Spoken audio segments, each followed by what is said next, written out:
Ano ang mas maganda? Natural breeding or artificial insemination?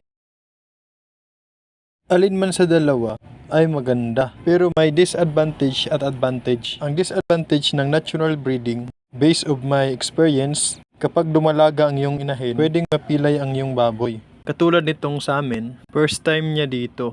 Tapos yung boar, malaki masyado. Kung sa tao, Pilipino tsaka foreigner, kawawa talaga pag first time. Katulad nito, di kaya yung bigat ng boar. Ayan o. Ito yung disadvantage ng natural breeding.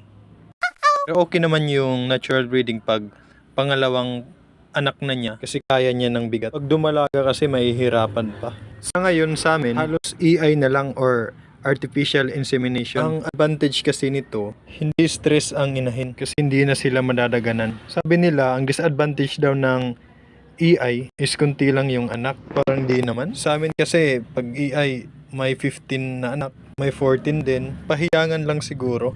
Kayo, anong hiyang sa inyo? Natural breeding or artificial insemination?